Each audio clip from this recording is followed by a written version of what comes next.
अगर कृषि विफल होती है तो बाकी सब कुछ विफल हो जाएगा। ये शब्द हैं भारत के महान कृषि वैज्ञानिक एम.एस. स्वामीनाथन के। और जानते हैं, ये शब्द हमें सीधे इस कहानी की गंभीरता पर ले आते हैं।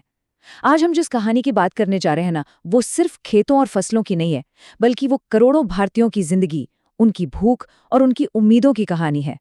आज हम इतिहास के उन पन्नों को पलटेंगे जिन्होंने भारत के खेतों की और हमारी थालियों की, दोनों की तस्वीर हमेशा हमेशा के लिए बदल दी। जी हाँ, ये कहानी है हरित क्रांति की। एक ऐसी क्रांति जो उम्मीदों की सुनहरी फसल तो लेकर आई, लेकिन अपने पीछे कुछ बहुत गहरे सवाल भी छोड़ गई।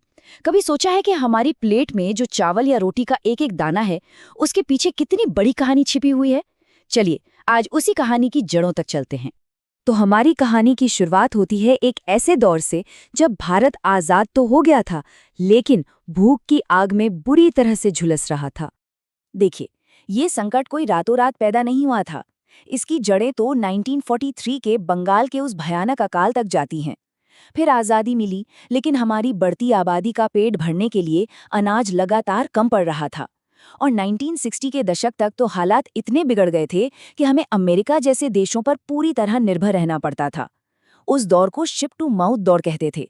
मतलब सोच कर देखिए, जहाज बंदरगाह पर आता, उससे अनाज उतरता और तब जाकर वो सीधे लोगों के मुंह तक पहुंचता। देश की इज्जत और आत्मनिर्भरता सब दांव पर लगी हुई थी। अब सवाल ये था कि आखिर दिक्कत थी कहाँ? दिक्कत थी हमारी खेती के सदियों पुराने तौर तरीकों में।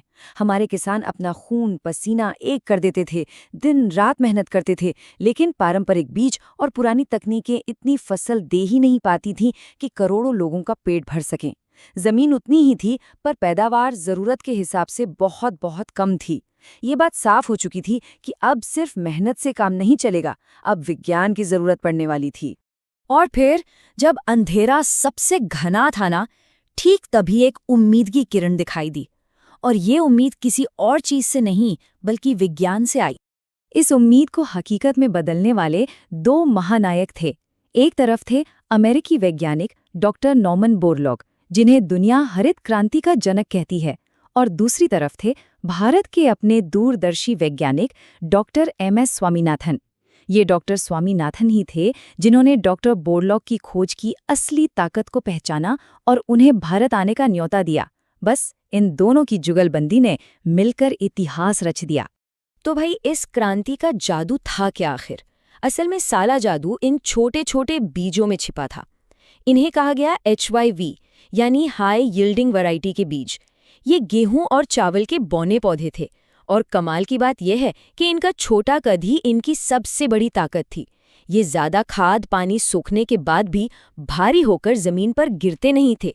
अपनी पूरी ऊर्जा लंबा होने में नहीं, बल्कि ज्यादा से ज्यादा दाने पैदा करने में लगाते थे। नतीजा, पैदावार में एक ऐसा उछाल आया जिसकी किसी ने कल्पना भी नहीं की थी। लेकिन रुकिए, सिर्फ बीज ही काफी नहीं थे। इस क्रांति की सफलता के पीछे 3 मजबूत स्तंभ थे, एक पूरी रेसिपी थी। पहला तो थे ये चमत्कारी बीज। दूसरा, इन बीजों की प्यास बुझाने के लिए ढेर सारा पानी, जिसके लिए ट्यूबवेल्स और नहरों जैसे सिंचाई के नए साधन बनाए गए। और तीसरा, फसल को कीड़ों से बचाने और जमीन को और ताकत देने के लिए रासायनिक खाद और कीटनाशक। जब ये तीनों चीजें एक साथ मिली, तब जाकर वो जादू हुआ। तो चलिए अब देखते हैं कि जब इन तीनों चीजों को एक साथ हमारे खेतों में उतारा गया तो नतीजा क्या निकला। यकीन मानिए, भारत की धरती ने सचमुच सोना उगलना शुरू कर दिया था। इस क्रांति का सबसे बड़ा हीरो बनकर उभरा पंजाब। पंजाब के किसानों ने इस नई तकनीक को सबसे पहले और सबसे अच्छे तरीके से अपनाया। और नतीजा ये हुआ कि देखते ही देखते पंजाब अकेले ही पूरे देश का पेट भरने लगा। उसे एक नया नाम मिला, भारत की रोटी की टोकरी, यानी ब्रेड बास्केट ऑफ इंडिया। ये आंकड़ा अपने आप में इस क्रांति की पूरी कहानी बयां करता है। जरा सोच कर देखिए, जहां पहले 1 एकड़ जमीन में मुश्किल से 800 पाउंड यानी कोई 3-4 क्विंटल गेहूं होता था, वहीं 1968 तक ये पैदावार रॉकेट की तरह बढ़कर 6000 पाउंड यानी करीब 27 क्विंटल प्रति एकड़ तक पहुंच गई। ये कोई छोटी मोटी बढ़त नहीं थी, ये 7 गुना से भी ज्यादा की सीधी छलांग थी। ये एक चमत्कार से कम बिल्कुल नहीं था। और इसका असर पूरे देश पर पड़ा। वो भारत जो कल तक अनाज के लिए दूसरे देशों के सामने हाथ फैलाता था, वो अब आत्मनिर्भर बन चुका था। अनाज का उत्पादन सारे रिकॉर्ड तोड़ चुका था। देश को अब बाहर से अनाज मंगाने की कोई ज़रूरत नहीं थी। और सबसे अच्छी बात, किसानों की जेब में पैसा आया, जिससे उनका जीवन स्तर बेहतर हुआ।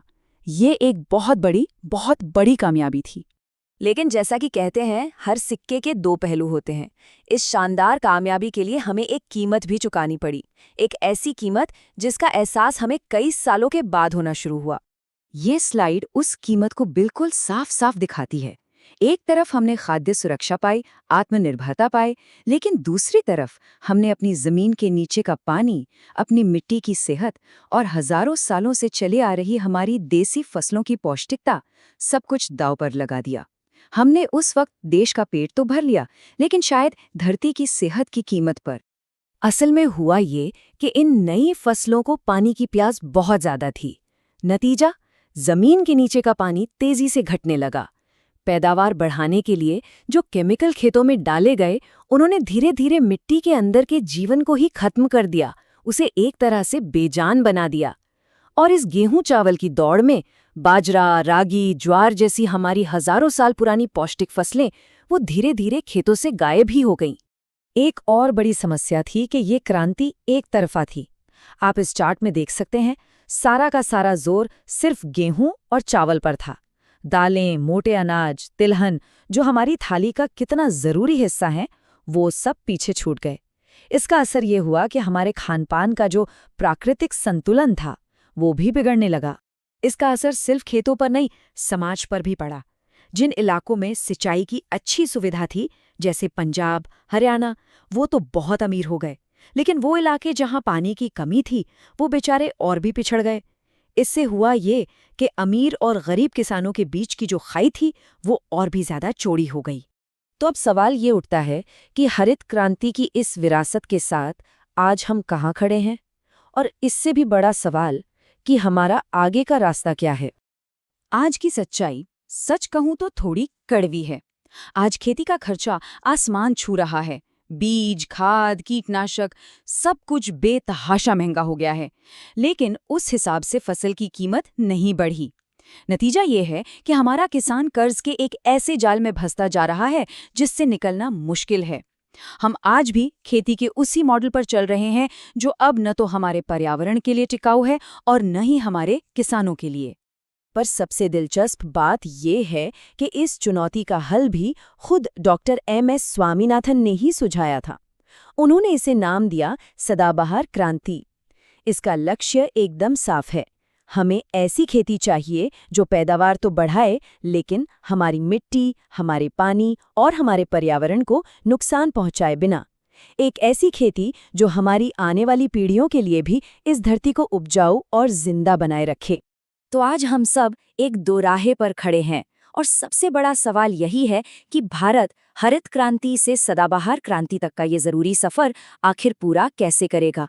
हम पहली क्रांति की कामयाबियों से सीखते हुए और उसकी गलतियों को सुधारते हुए एक दूसरी टिकाऊ और सच्ची क्रांति कैसे ला सकते हैं? इस सवाल का जवाब किसी एक इंसान के पास नहीं है, यह हम सबको मिलकर खोजना होगा।